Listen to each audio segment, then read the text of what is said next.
ओम नमः शिवाय। शिव जी सदा सहाय। ओम नमः शिवाय। गुरु जी सदा सहाय। जय गुरु जी। शुक्राना गुरु जी। अनंतम अनंतम अनंतम शुक्राना गुरु जी। हर हर महादेव। हर हर महादेव। जय गुरु जी। जय। आज मैं सत्य रुद्र संहिता का दूसरा एवं तीसरा अध्याय प्रारंभ करने जा रही हूँ। जय गुरु जी। शिव जी की अष्ट मूर्तियों का तथा अर्धनारी नर रूप का सविस्तार वर्णन। नंदीश्वर जी कहते हैं, ईश्वर शाली मुने, अब तुम महेश्वर के उन श्रेष्ठ अवतारों का वर्णन श्रवण करो जो लोक में सबके संपूर्ण कार्यों को पूर्ण करने वाले एवं सुखदाता हैं। तात यह जगत उन परमेश्वर के शंभु की 8 मूर्तियों का स्वरूप ही है। जैसे सूत में मड़ियाँ पिरोही गई रहती हैं, उसी तरह ये विश्व उन अष्ट मूर्तियों में व्याप्त होकर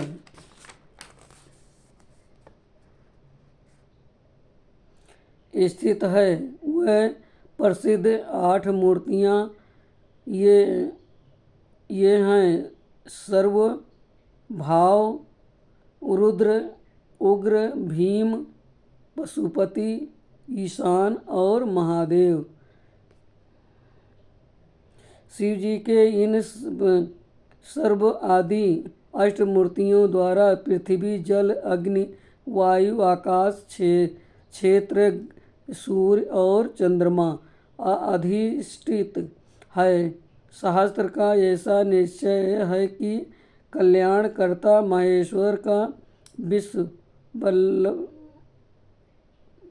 विश्वंभर रत्माक रूप ही चराचर विश्व को धारण किए हुए हैं। परमात्मा शिव का सलिलात्मक रूप जो समस्त जगत को जीवन प्रदान करने वाला है, भाव नाम से कहा जाता है, जो जगत के बाहर भीतर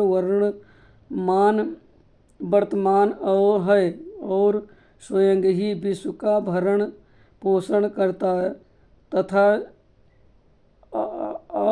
अस्पंदित होता है। उग्र रूपधारी प्रभु के उस रूप को सतपुरुष उग्र कहते हैं। महादेव का जो सबको अवकाश देने वाला सर्वव्यापी आकाश सत्मक रूप है, उसे भीम कहते हैं। वो भूत वृंद का भेदक है, जो रूप समस्त आत्माओं का अधिष्ठान, संपूर्ण क्षेत्रों में निवास करने वाला और जीवों के भय पाश का छेदक है, उसे पशुपति का रूप समझना चाहिए। महेश्वर का संपूर्ण जगत को प्रकाशित करने वाला जो सूर्य नामक रूप है, उसे ईशान कहते हैं। वह धूलोक में भ्रमण करता है। अमृतमयी राशियों वाला जो चंद्रमा संपूर्ण विश्व को आह्लादित करता है। शिव का वो रूप महादेव नाम से पुकारा जाता है। आत्मा परमात्मा शिव का 8वां रूप है। वो मूर्ति अन्य मूर्तियों की व्यापिका है, इसलिए सारा विश्व शिवमय है। जिस प्रकार वृक्ष के मूल को सींचने से उसकी शाखाएं पुष्टिपत हो जाती हैं, उसी तरह शिव का पूजन करने से शिव स्वरूप विश्व परिपुष्ट होता है। जैसे इन लोक में पुत्र पौत्र आदि को प्रसन्न हो देखकर पिता हर्षित होता है, उसी तरह विश्व को भली भांति हर्षित देखकर शंकर को आनंद मिलता है। इसलिए यदि कोई किसी भी देहधारी को कष्ट देता है तो निसंदेह मानो उसने अष्ट मूर्ति शिव का ही अनिष्ट किया है। सनत कुमार जी, इस प्रकार भगवान शिव अपनी अष्ट मूर्तियों द्वारा समस्त विश्व को अधिष्ठित करके विराजमान हैं। अतः तुम पूर्ण भक्ति भाव से उन परम कारण रुद्र का भजन करो। प्रिय सनत कुमार जी, अब तुम शिव जी के अनुपम अर्धनारी नर स्वरूप रूप का वर्णन सुनो।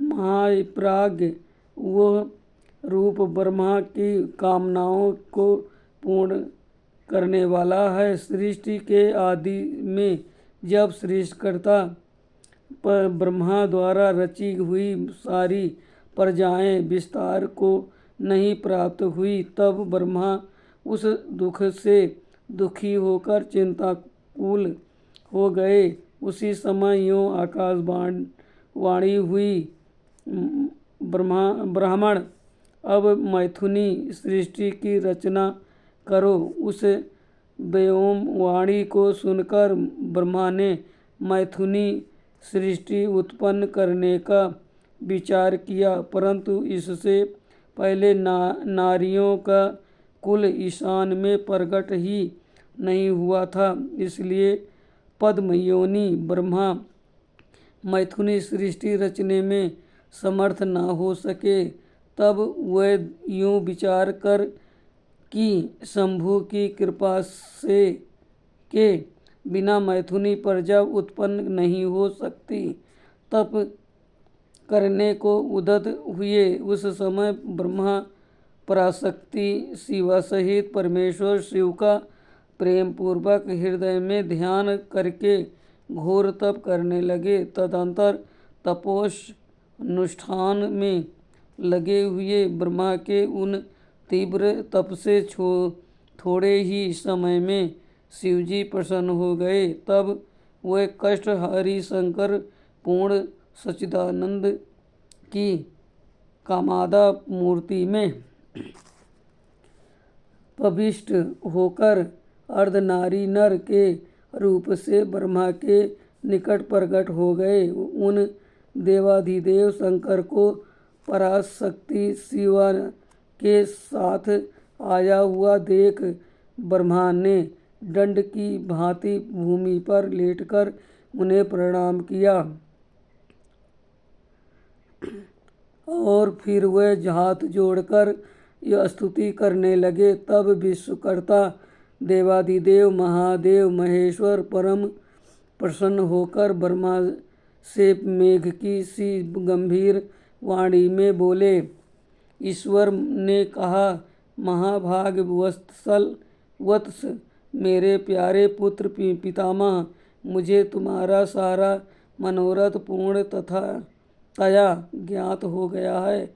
तुमने जो इस समय प्रजाओं की वृद्धि के लिए घोर तप किया है, तुम्हारे उस तप से मैं प्रसन्न हो गया हूँ और तुम्हें तुम्हारा अभीष्ट प्रदान करूँगा। यों स्वभाव से ही मधुर तथा परम उदार वचन कहकर शिवजी ने अपने शरीर के अर्ध भाग से शिवा देवी को पृथक कर दिया। तब शिव से पृथक होकर प्रकट हुई उन परमा शक्ति को देखकर ब्रह्मा विनम्र भाव से प्रणाम करके उनसे प्रार्थना करने लगे। ब्रह्मा ने कहा, शिव, सृष्टि के प्रारंभ में तुम्हारे पति देवाधिदेव परमात्मा शंभु ने मेरी सृष्टि की थी और मेरे द्वारा सारी प्रजाओं की रचना की थी। शिव, तब मैंने देवता आदि समस्त प्रजाओं की मानसिक सृष्टि की, परंतु बारंबार रचना करने पर भी उनकी वृद्धि नहीं हो पा रही थी। अतः अब मैं स्त्री पुरुष के समागम से उत्पन्न होने वाली सृष्टि का निर्माण करके अपनी सारी प्रजाओं की वृद्धि करना चाहता हूँ, किंतु अभी तक तुमसे अक्षय नारी कुल का प्रकट नहीं हुआ है। इस कारण नारी कुल की सृष्टि करना मेरी शक्ति के बाहर है, क्योंकि सारी शक्तियों का उद्गम स्थान तुम ही हो। इसलिए मैं तुम अखिलेश्वरी परमा शक्ति से प्रार्थना करता हूँ। शिव, मैं तुम्हें नमस्कार करता हूँ। तुम्हें मुझे नारी कुल की सृष्टि करने के लिए शक्ति प्रदान करो, क्योंकि शिवप्रिय इसी को तुम चराचर जगत की उत्पत्ति का कारण समझो। वर देवश्री, मैं तुमसे एक और वर की याचना करता हूँ। जगन्माता माता कृपा करके उसे भी मुझे दीजिए। मैं तुम्हारे चरणों में नमस्कार करता हूँ। वो वर ये है, सर्वव्यापिनी जगत जननी, तुम चराचर जगत की वृद्धि के लिए अपने एक सर्व समर्थ रूप से मेरे पुत्र दक्ष की पुत्री हो जाओ। ब्रह्मा द्वारा यूं याचना किए जाने पर परमेश्वरी देवी शिवा ने तथा अस्तु ऐसा ही होगा कहकर वो शक्ति ब्रह्मा को प्रदान कर दी। सुतरा जगतमयी शिव शक्ति शिवा देवी ने अपनी भौएं के मध्य भाग से अपने ही समान प्रभास वाली एक शक्ति की रचना की। उस शक्ति को देखकर देव श्रेष्ठ भगवान शंकर, जो लीलाकारी, कष्टहारी और कृपा के सागर हैं, हंसते हुए जगदम्बिका से बोले। शिवजी ने कहा, देवी परमेष्ठी, ब्रह्मा ने तपस्या द्वारा तुम्हारी आराधना की है, अतः अब तुम उन पर प्रसन्न हो जाओ और उनका सारा मनोरथ पूर्ण करो। तब शिवा देवी ने परमेश्वर शिव की उस आज्ञा को सिर झुकाकर ग्रहण किया और ब्रह्मा के कथन अनुसार दक्ष की पुत्री होना स्वीकार कर लिया। मुने, इस प्रकार शिवा देवी ब्रह्मा को अनुपम शक्ति प्रदान करके शंभु के शरीर में प्रविष्ट हो गई। तत्पश्चात भगवान शंकर भी तुरंत ही अंतर्ध्यान हो गए। तभी से इस लोक में सभी भाग की कल्पना हुई और मैथुनी सृष्टि चल पड़ी। इससे ब्रह्मा को महान आनंद प्राप्त हुआ। तात इस प्रकार मैंने तुमसे शिव जी के महान अनुपम अर्धनारी